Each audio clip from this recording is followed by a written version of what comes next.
time is here, no turning back. Will the robots lead or will they lack? This is a trend we just can't miss. So let's chat about bots and beers and the biz. Welcome back to another episode of Bots, Beers, and the Biz, where graduates of the Goldman Sachs 10,000 Small Businesses program debate the trends in AI and emerging technology that are impacting and forcing small businesses to innovate. I'm Jason Price, CEO of Aston Price, a Microsoft consultancy that helps small businesses plan for and adopt AI. And on my left is Skaar. Hello, everyone. I'm Skaar Saxena, CEO of Cloud Consulting Services. We do IT consulting and staffing, all types of cloud services as well, and ERP management. And on his left is Arby. My name is Arby Leon, founder and CEO of Maxi Commerce. Pleasure to be here. And our guest today on my right is an innovative leader with a passion for helping businesses leverage the transformative power of AI. She holds a PhD in engineering and computer science from the University of Southern California. Go Trojans. And she has several patents for groundbreaking work in mobile technology.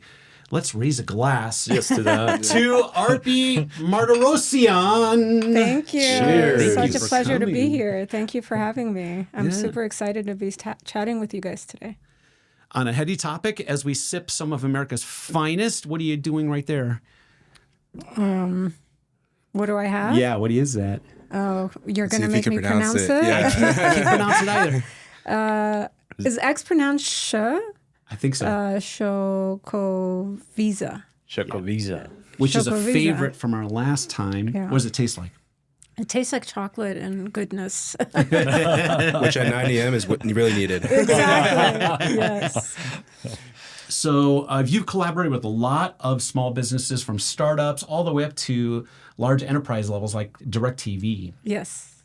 And what have you seen happening recently with those groups, especially on the lower end?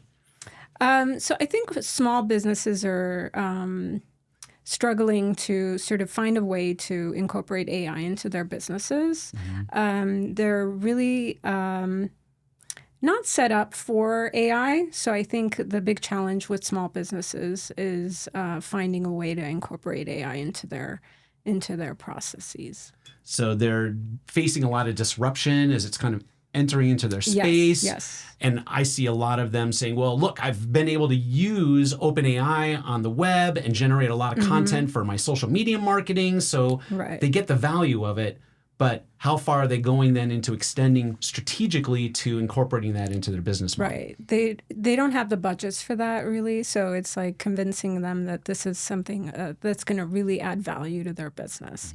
So we work a lot with small businesses and try to instill in them sort of this value of AI. What's generally your approach to envisioning a strategy that then they can implement pieces of AI into their operations? So we generally start with sort of what's easiest, and that's using LLMs and chatbots in their services. So for customer support or sales or things like that. I mean, I guess one question I have is, do you see a lack of preparedness in like small business owners to adopt AI? I know at least on our end, we're seeing people wanting to push forward and just adopt AI and whatever that means to them, they just want to adopt it. And that doesn't mean they're prepared for it in terms of like framework or anything like that. So do you see that happening, and what risks can be mitigated that way or with preparedness? So I think small businesses are focused on the bottom line, focused on their pain points, And with AI, you have to sort of make a case for how can I affect your bottom line? How can I improve your bottom line? And then they see the value in creating systems that incorporate AI. So, for example, one small business we worked with, it was a chatbot implementation for copyright website, and they were getting tons of inquiries. And by incorporating this AI, it helped them increase their conversion rates dramatically, and it helped them reduce their time that they spent with like people from their websites, like asking questions and all that. So it dramatically improved their bottom line. So I think it's just about, at this point, making a case for small businesses, because they want to incorporate AI. They want to be on the wave, but they don't necessarily know how. And they're so focused on their core business. This isn't their strong suit. This isn't their expertise. So to come in and show them, this is the value that it can add for you, I think that goes a long way. And I guess following that then, how do you see that contrast with like bigger companies like DirecTV, whereas you're saying small businesses care more about their bottom line. Obviously, big businesses also care about their bottom line. But what differences, I guess, or contrast do you see in that sense? Well, big companies I've seen really embrace the big companies I've worked with, like Bounteous, for example. They have obviously much bigger budgets and can incorporate these kinds of things and hire the right consultants and, really place an investment in AI that goes a lot deeper. So, and they've been proactive in doing that. Right. So they can do more longer term investment rather than small businesses would rather see like a short term gain. Right. Yeah, exactly. How do you tie those short-term gains to something that's concrete? Do you have to have them develop use cases and tie to those some KPIs or productivity metrics that then can demonstrate exactly what the business is getting from that AI? Yeah, so I think it comes down to, ultimately for me, it comes down to design thinking. So, you have to think about the business and what does success look like. So I think that's like a really important question to ask, especially small businesses. They're more sensitive, than big businesses. So I think asking what success looks like and then having measures that feed into that definition really allows you to measure and determine whether you've had an impact. Do you see them, as they look at success, are they strictly focused on chatbots? Are they branching out into SMS or email? So we've done several implementations from all kinds of applications. So there's chatbots, there's voice. We've done a few projects with voice, AI, and then SMS is a big one I'm currently working on. So it really depends on the application. So as a product leader, I think, it's important to determine what is the best, with bigger companies who have the budgets, they can, like, for example, when I was at DirecTV, every product we developed, we would develop for every single platform, right? So there were certain concerns and things that you needed to account for with that kind of model. But with small businesses, it's like you have to pick one, so which one do you pick? So it's really important to understand ultimately what success looks like for the business, and then what success looks like for their customers, and to really design for that specifically. So I think with the path of delivery, so like SMS or voice or all of that, it really depends on the application. So, for example, we worked on a project for an elder care AI, and that was all through voice and phone calls, because the elderly, aren't going to be as tech savvy and be able to text and go download apps and things like that. So we felt like that was the best way to deliver the innovation and the product to them. So it depends on what the needs are of the users ultimately. Arpi, I wanted to ask you, where do you see a lot of misconception around AI with regards to small businesses? So I think in general, people see AI as like this magical thing, you know, especially if you go to ChatGPT and you use it. It's like it's pretty magical, you know. But there are limitations. So like AI tends to what we call politely hallucinate. In other words, lie. And it's very difficult to know when it's lying, you know? So I think inherently, because we think it's pretty magical, we tend to trust it. And in that trust comes, you know, this credibility of the AI that we like believe everything that it says because it's really good, you know? Right. So an example, I was working on a project and I was giving like an example. I was doing an example for a coffee shop. And I asked ChatGPT to tell me more about this coffee shop. I just wanted to see what it would say, you know? And the coffee shop is called Constellation.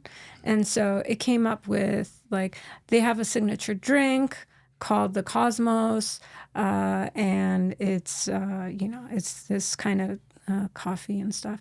And I was like, oh, wow. Because I gave it the URL and I was like, you know, here's the website. Take a look at it and analyze it and tell me what you think. And I was so like, I was like, oh, I didn't know they had a, because this is a coffee shop I go to. I'm like, I didn't know they had a signature drink. And I go on the website and they don't have a signature drink. It had completely made that up, you know, based on the name of the business. And so, so it really hallucinates and gives you convincing lies, you know. Another example is, so there was a project or a research project that was done where they were trying to see if they could get ChatGPT to pass the CAPTCHA test. Mm-hmm. You guys know what CAPTCHA is? Yep. Yeah. And so what ChatGPT did was it went to TaskRabbit and hired a person, a human, to pass the CAPTCHA test. And the human got suspicious and was like, why do you need me? Are you a robot? And ChatGPT said, no, I'm just visually impaired. And it basically met its goal of passing CAPTCHA by lying.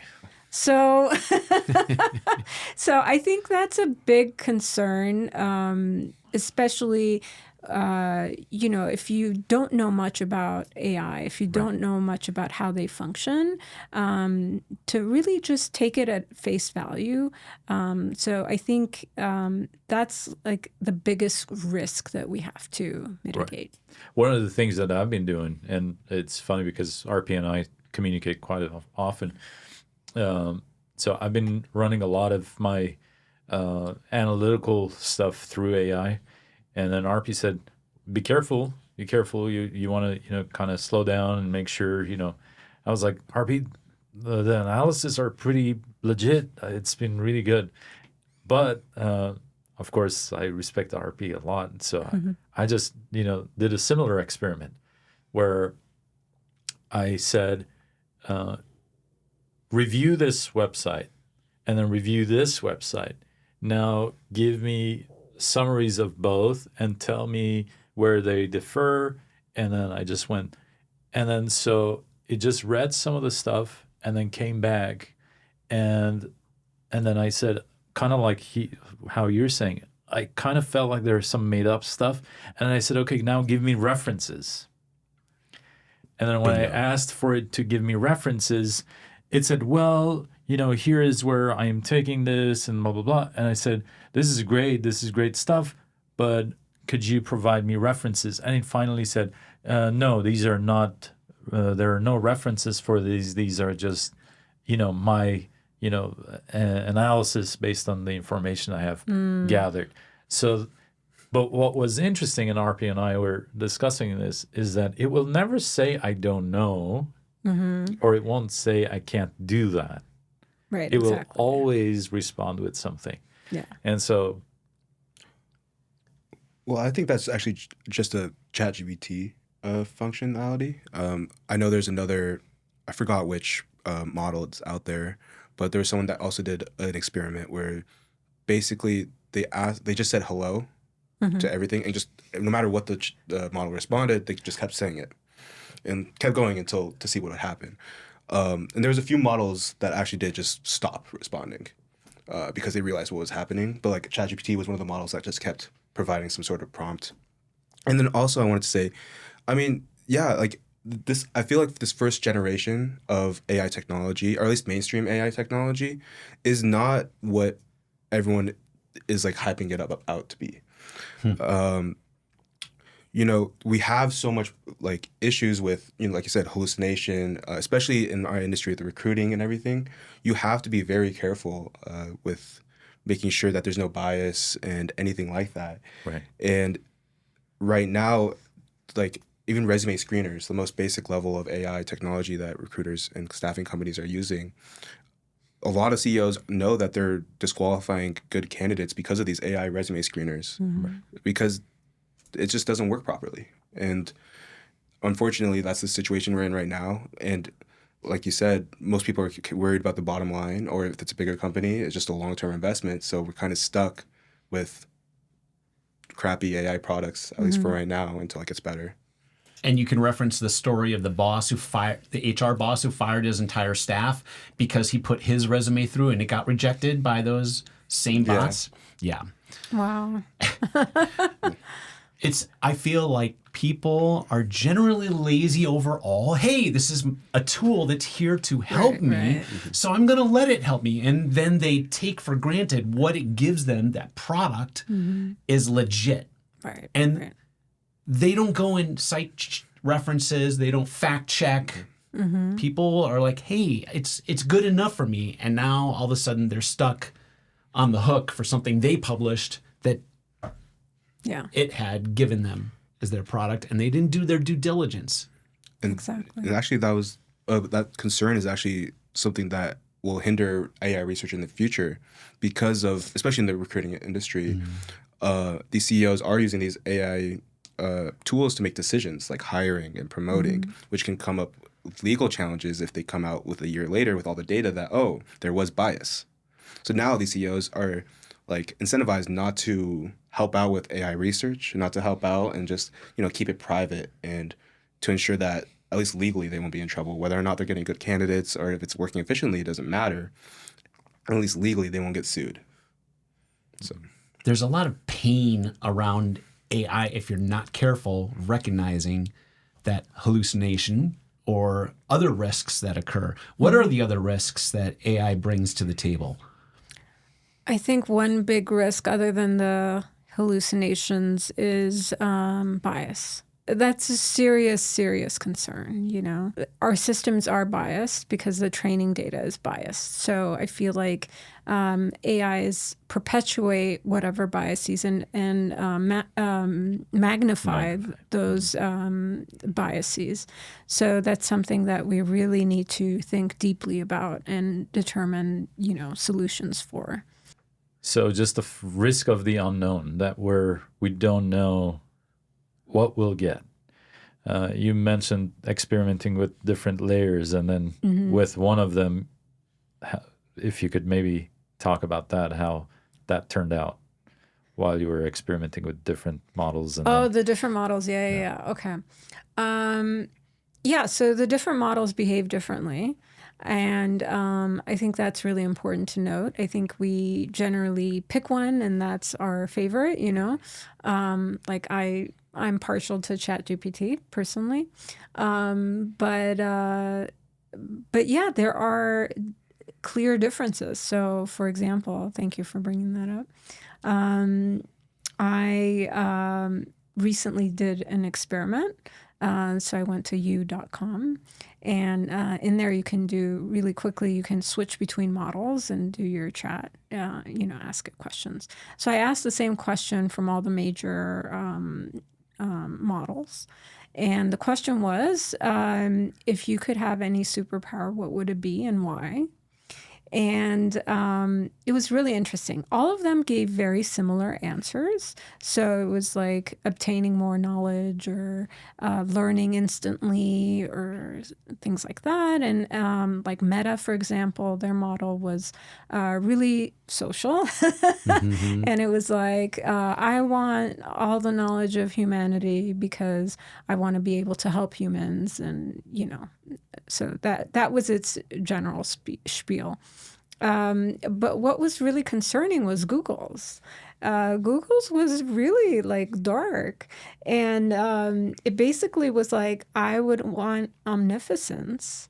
And with that, I could do anything I wanted. It was very like me focused, and power focused. And I could do anything I wanted. I could wage wars. And that I was like, whoa, we're on another level here. Yeah. So there is clear differences between the models. And I feel like there is ultimately, even though I know exactly how they work, there is a magical quality to it, and sometimes it does things that are, super unexpected. Like recently, I'm working on an app called Ava Listens, and it's a service through SMS for mental health support. And I was doing some prompt engineering and testing out the system. And I ignored the chatbot for a bit of time to see how it would react.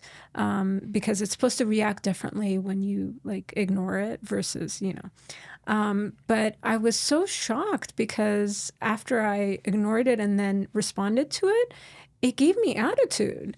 And I hadn't coded that into it. I hadn't specified that.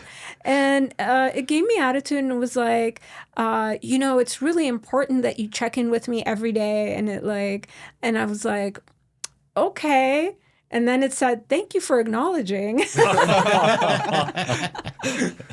So I was like, I don't know where that came from. That was all its own, So I feel like the more advanced we get with AI, the more these kinds of things are going to happen, where it's going to be a black box, Yeah. It's interesting how humans are working with AI, and the more that we talk to it in this first generation, it acts like a little toddler. Mm-hmm. This me-centric. Yeah. There's a degree of either education or discipline that has to be applied so that the second generation doesn't do what the first is doing. Right. You brought up Google, and Geoffrey Hinton has been actually was very involved at DeepMind and was speaking out after his tenure there about we need greater degrees of control. Mm-hmm. In fact, I think he was one of 20 scientists that signed a petition saying we need to start placing controls to prevent a lot of issues, which I can't think of off the top of my head right now. But he just got the Nobel Prize, 2 weeks ago? Mm-hmm. In physics.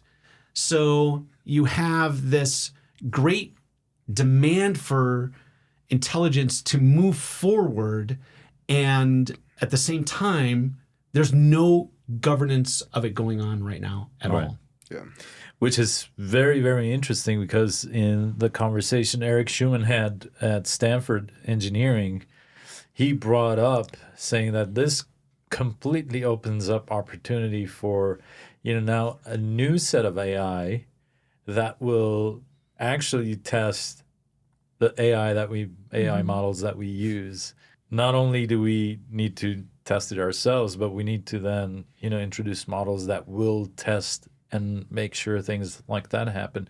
Also, another thing that came from that, and maybe we can talk about that a little bit more, but it was fascinating how, with the chess computer, initially the human and computer collaboration was doing well, but now human collaboration is almost, it's like you're so primitive, you're kind of taking up space and time, get out of the way, which made me think that, and maybe you guys can share some of your thoughts, that Elon Musk, I don't know why, but I'm finding value in his Neuralink idea. Now we have all these systems and these, fast processes, and, at some point our mind is going to not keep up. And, so is Neuralink, something that we should consider more than we have? That's something that I've been kind of thinking about and pondering on. Of course, I don't know when that time is going to be where, I was going to say, I think right now it's just about time in terms of the timing world for AI technology and all that. I think Neuralink is on the later stage, or at least like beyond the halfway point, and we're barely at the finish start line. So in terms of a fully functional and quality product, right. Neuralink. Right. My challenge from my perspective, and why I, kind of go to Neuralink and put a question mark so quickly, is kind of like what Arpi was saying. Do we have the time, the mental capacity to, instantaneously check whether or not, AI is hallucinating? And specifically, let's say, going back to perhaps a smaller business, and their goals and so on, and how much work they have to do. A small business owner probably will have 3-4 different hats to wear. Do they have time to now fact check and, say this or that? No. I was just at a Think ASB event, and I couldn't believe how many, AI applications are being utilized. There was so many that, a full sheet didn't, contain them all. They had to go to a second one. So, and I immediately thought, again, going back to Arpi's biases, we don't even know what the biases are. Mm-hmm. Yeah, exactly. So you have humans. The human brain has about 100 million neurons connected in there. And the neural networks that Hinton and his partner, who got the Nobel with him, John Hopfield, created, have 500 million. So of course, as you said, you get to this point where humans just can't keep up. And the development is going so fast and unbridled. There's been a recent movement at the UN. I've been seeing Ian Bremmer talking on the circuit about the need for governance at a top level, because it's not happening in the U.S. Congress, which is paralyzed right now. It's not happening in many other levels. You would hope that the EU would get there first, but even they're a little bit slow. So they're rising up to the UN to create a governance body up there that can take some responsibility for tamping down this, because it's just development is going out of control. Right. I mean, I want to say, yeah, you guys are completely right. I mean, one of the main problems right now is, like you said, there's hallucination, right? But we don't know we know there's a problem, but a lot of these models and a lot of different programs and tools, they don't even know what to ask to find out what's wrong, right? So if they know it's hallucinating, or they know it's not working as efficiently as it should be, but they don't know what is actually going wrong. And so then it just ends up being, tough to then audit, because right now as well, there's a lot of like now AI audit companies that try to help with this, ensure there's no bias and everything. But like you said, small businesses care about their bottom line, and they can't afford sometimes these consulting companies. I've been looking into a couple of them, and they're very expensive because this is such a new area. So this is just going to cause more barriers of entry for small businesses to get into AI and actually succeed with it. So what controls, Arpi, would you like to see in place? If you had a magic wand and you could kick your Congress people into effect and whip up something here for the U.S., what would you like to see? I would like to see like a think tank come together of all the brilliant minds in the field and have them really sit together and invest a lot of time in coming up with governance of like how this could be applied and how it could scale. I think policymakers and politicians don't know enough about the technology to be able to provide impactful and relevant kind of guidelines. But I think the people who are the experts in the field should really be consulted and given the task of developing systems of checks and balances. It's interesting that I was just reading how Silicon Valley CEOs have been opposing, Congress, saying that stay away, don't get involved. And that's also something that Arpi, maybe you can speak to. Do you believe that governance then somehow limits engineering and innovation in the AI? I hope it doesn't go the way it's gone historically, because I think that's really bad for us, because AI is growing and advancing and evolving so rapidly, much more so than any other technology we've had before. But law and governance generally are way behind the curve, And historically, that's been the case. I feel like we need a new type of governance for technology. I don't think the current systems work. I think they are rather limiting and archaic and built at a completely different time with completely different assumptions about what life is like. And so I don't think they necessarily apply. I think they're obsolete. Mm-hmm. So to have a new kind of system would be amazing. I think that's what I would like to see. Do you believe that at this stage, our minds, let's say our top minds, are capable of coming up with that? Or is this something that, again, maybe AI could help establish? I think AI is a loose cannon to a certain extent. And I think that's what makes it really scary. But I feel like the sooner the better if we are to have any kind of governance and any kind of humans, input. This is why I find the UN report governing AI for humanity so striking, is because it is demanding input. It is actually calling for three assets that I see not only are going to help countries in the global south be able to innovate and catch up to where the rest of the modern world is, the first world is, but it'll have a lot for small businesses as well.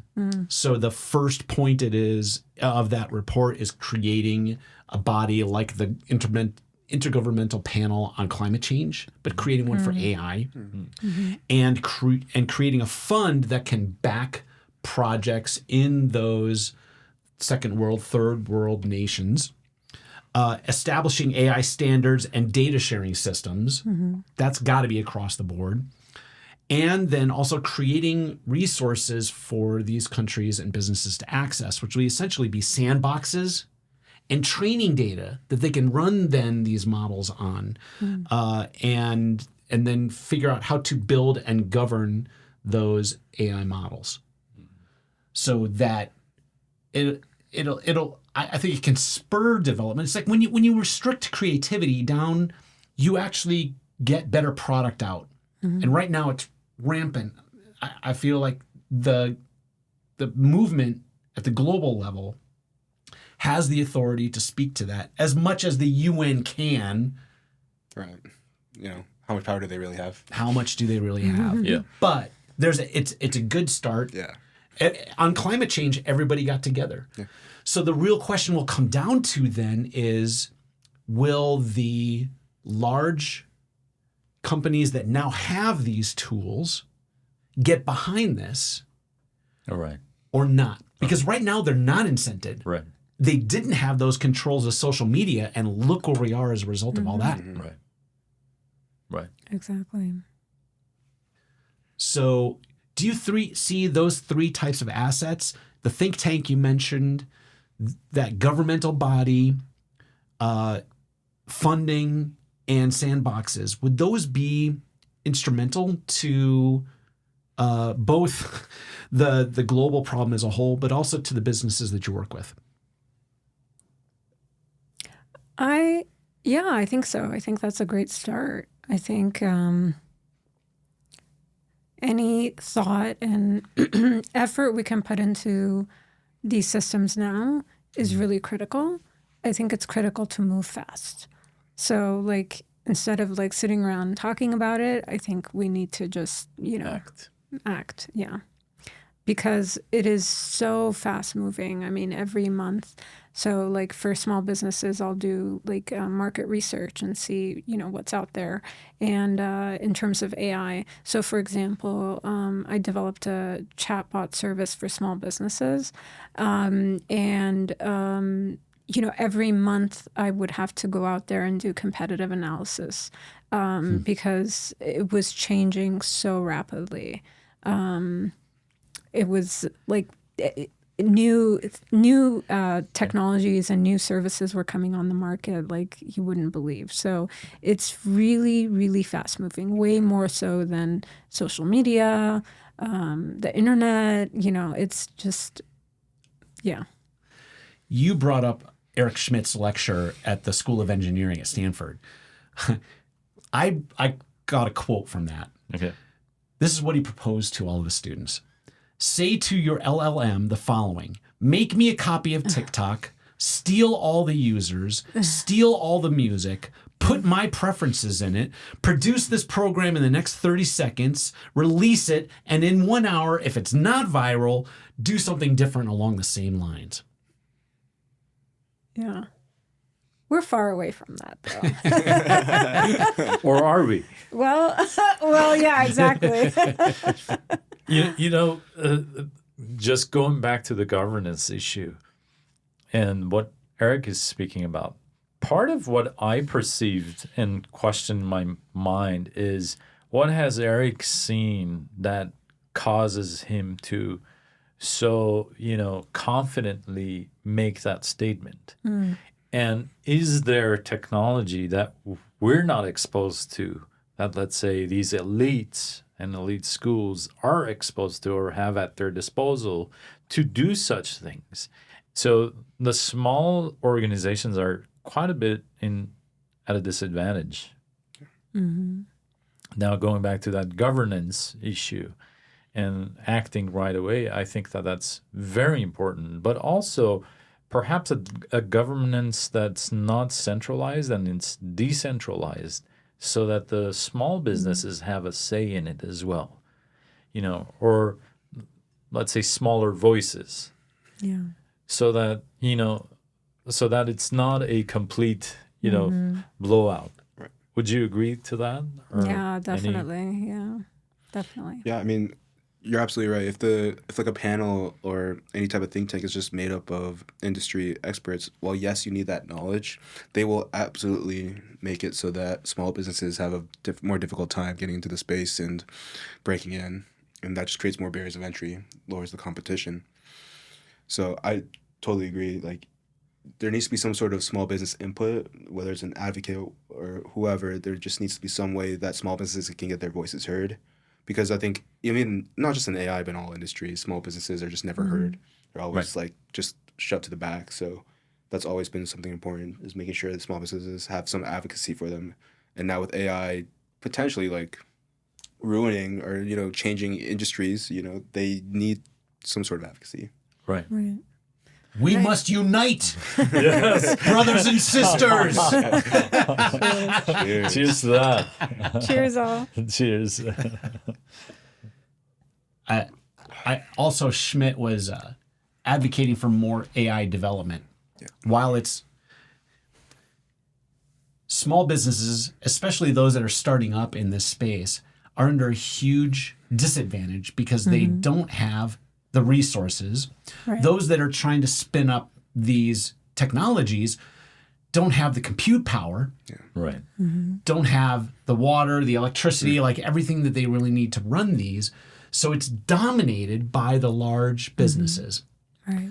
And it's not in their interest to let lots of these little ones in because they're either going to acquire them, kill them, or let them run on their own.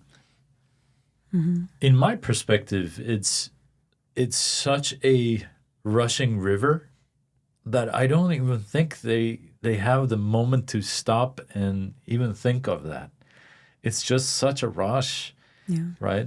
I know it is for me. I mean, I get influenced by Arpi, and I'm like, oh my God, this, that, and and if I had the capabilities, for instance, we were discussing how a chat GPT has a $700,000 daily expense. What kind of a small business could afford anything like that? Right. Or anything close to a tenth of that or a percent of that. $7,000 a day, that's ridiculous. So then does the small business just sit back and watch the theater, the show? Well, I think the small businesses can, utilize the big players in the AI space, obviously like with ChatGPT and other models, you have APIs. And you can use that to create your own application of AI that sits on top of that layer, or a layer that sits on top of, let's say, OpenAI. When you think about the costs and the resources required, the compute power required, it's really not feasible for small businesses to implement their own solutions. Right. And then when you think about, like, let's say the APIs, using the APIs, one thing that, I don't think a lot of people realize is that ChatGPT, the interface that you use to chat with it, has proprietary system prompts. So it's designed above and beyond the raw API calls. So it performs a lot better than the API itself. So that puts businesses at a disadvantage because they don't reveal what those prompts are that get ChatGPT to behave the way it does. So to use the API, you're at a disadvantage because you have to kind of figure out how to make it behave. Right. And it is highly limited. It'll, like, for example, it doesn't do calculations well at all. It'll give you answers, but they'll be completely wrong. So if you ask it to count how many of this or how many of that, it'll give you gibberish answers. And so when you're designing these systems at the API level, you really have to be thoughtful and sort of lace together code with the AI, so that it functions properly. So like anything deterministic or clear-cut and calculated, you have to rely on code rather than AI. So that's really interesting. I mean, that problem kind of goes away with agents, but for the base kind of API level, it's really limited. So I think for small businesses to implement AI solutions, it's not an easy task. It's not something everyone can do. So what advice would we then give small businesses? Should they sit back and do nothing? No. They should continue to educate themselves, keep learning, keep looking for the right solutions, approach it with design thinking, find the right partner. What else would you recommend for them? I think in general, I would recommend to be critical, to think critically about whatever it is that you're approaching, and to really think about what is the value that it's adding, what is the cost of it, and to take all those things into account before you move forward with something. I think a lot of times we tend to just follow the lead of others, Right. be like, oh, what's the trend? AI, let me just implement AI because, it's the hot thing. But I think it's really important to really think about, well, does it help me?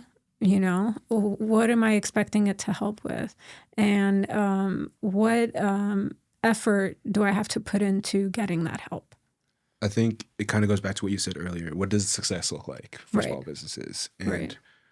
I think small business owners need to identify that and then see if AI can help you get there. Not go on the assumption that AI can automatically get you or help you. And while most cases it probably can help you, just first determine what your success does actually look like for your own business and for yourself, and then see if AI and then what tools within the AI, infrastructure, industry, and everything will work for you. Right. Arpi, would you say that a small business coalition is something that should happen, sooner than later, so that, let's say, business owners can tap into a resource that has much more capability just by the union of the, small businesses, and have tried and true, proven, strategies and use cases for AI? Small businesses are kind of not thought about, when companies, for example, AI companies work with, businesses to develop products and services. They focus on large businesses. They don't focus on the small business.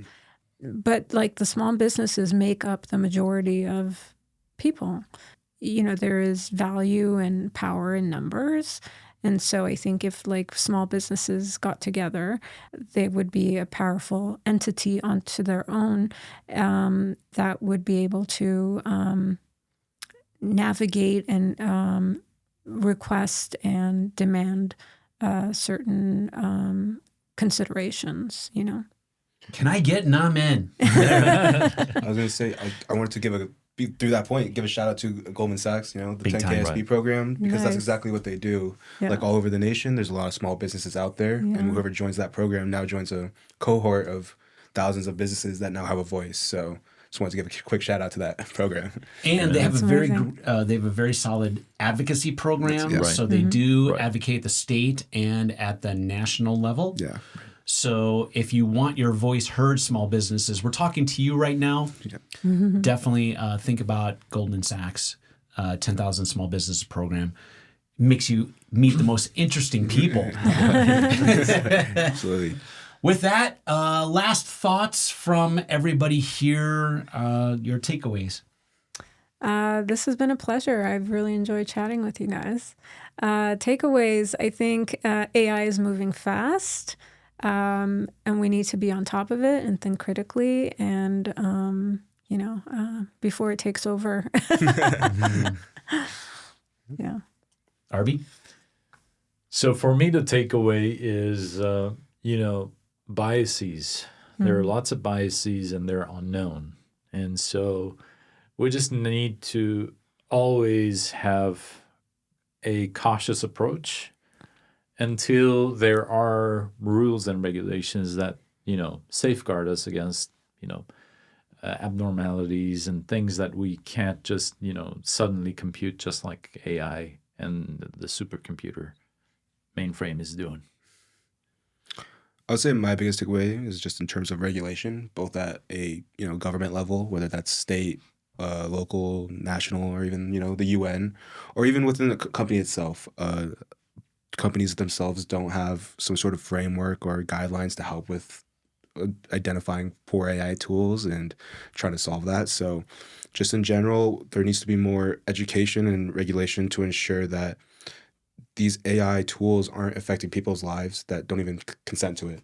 Right. There's a lot of that happening as well right now. So I think regulation is just very important. And I know there's a lot of people out there that don't want that, but they have to see it from a holistic picture and not just a more capitalistic and technology picture. Agreed.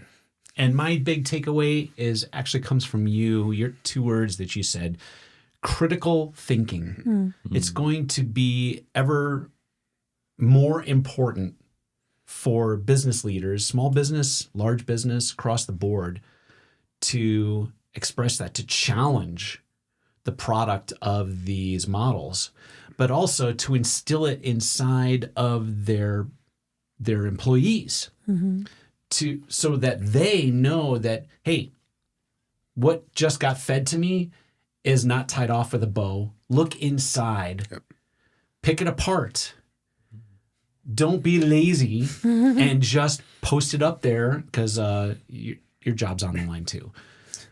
Be critical. Yeah. That is I think the most important thing, that the role of the human in this collaboration with artificial intelligence is the only way to master it is to constantly challenge it, test it, push it, and don't let it off the hook easy. Yeah. Exactly. Can I add one more thing? Please. We have time.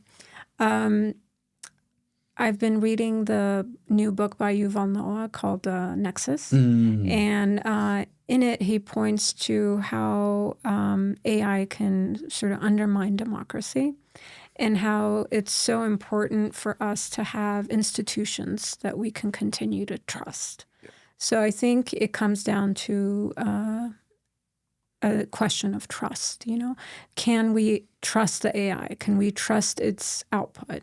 And do we have institutions that we can trust to sort of, put a stamp of approval on it? So I think that's really important also moving forward. And it leads into sort of the governance as well. Yeah. Gosh darn it, Arpi. I think you just gave us our topic for our next podcast. So come on back here in about a month. We'll see you again on the next episode of Bots, Beers, and the Biz. Cheers, my friends. Cheers. Cheers. Cheers.